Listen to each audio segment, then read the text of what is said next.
நாடு முழுக்க தமிழ்நாட்டில் மும்மொழி கொள்கைக்கு எதிரான போராட்டங்களை பற்றின பேச்சு தான் அதிகமாக போய்கிட்டு இருக்கு. பெரிய அளவிலான சர்ச்சையும் அது ஏற்படுத்திக்கிட்டு இருக்கு. நல்ல தீவிரமாக போய்கிட்டு இருக்கிற இந்த ஒரு பிரச்சனையை தன்னோட கம்பெனிக்கு பெஸ்ட் மார்க்கெட்டிங் ஸ்ட்ராட்டஜியாக பயன்படுத்திருக்குது டெய்ரி மில்க் நிறுவனம். குரூப்பாக சில பெண்கள் உட்காந்து பேசிக்கிட்டு இருக்காங்க.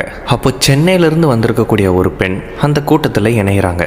எப்போவும் பெண்கள் அவங்களோட குடும்பத்தில் நடக்கிற நிகழ்வுகளை ஒருத்தருக்கு ஷேர் பண்ணுற மாதிரி அவங்களோட சந்தோஷங்களை பகிர்ந்துக்கிட்டு இருக்கிறாங்க. ஆனால் அவங்க ஃபுல்லாக ஹிந்தியில் பேசுகிறதுனால சென்னையிலேருந்து வந்த பொண்ணுக்கு அவங்க என்ன பேசுகிறாங்கன்றதே புரியலை.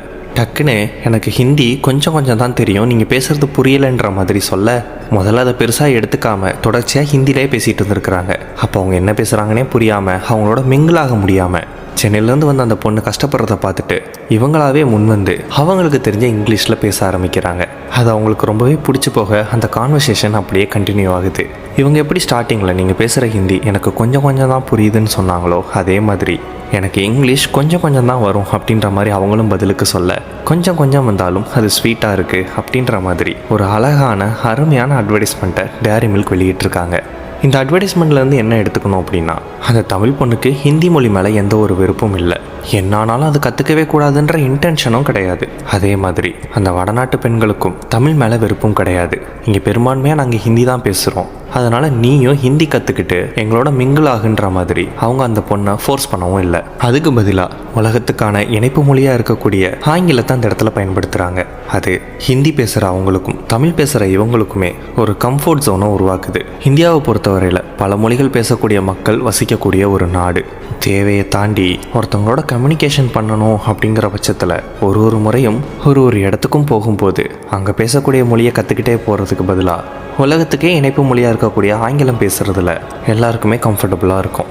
ஹிந்தி ஒரு விருப்ப மொழியாக இருக்கிற பட்சத்தில் அது பிரச்சனையே இல்லை. ஆனால் அதையே திணிக்கிறப்ப தான் இங்கே பிரச்சனையாகவே உருவெடுக்குது. ஒருவேளை ஹிந்தி படிக்கிறது கட்டாயம் மும்மொழி கொள்கைங்கிறது கம்பல்சரி ஆக்குனாங்கன்னா அதனோட விளைவு எப்படி இருக்குங்கிறதுக்கு போன வருஷம் நடந்த ஒரு சம்பவத்தை உதாரணமாக சொல்லலாம். தூத்துக்குடி மாவட்டம் கோயில்பட்டி ரயில் நிலையத்தில் டிக்கெட் கொடுக்குற கவுண்டரில் ஒரு ஊழியரை பணியமர்த்தினாங்க.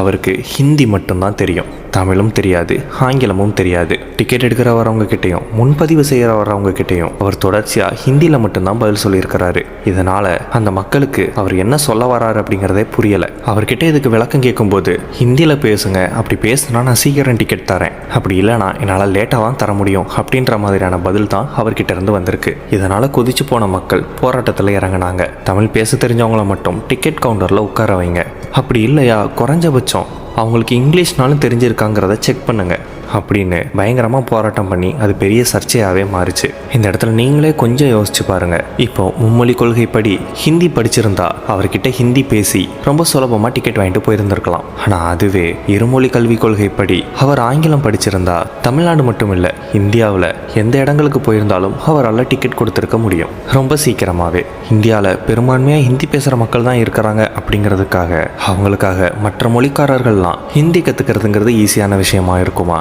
அப்படி இல்லாமல் பொதுவாக எல்லாரும் ஆங்கிலம் பேசும்போது அது ஈஸியான கம்யூனிகேஷனை கொடுக்குமா?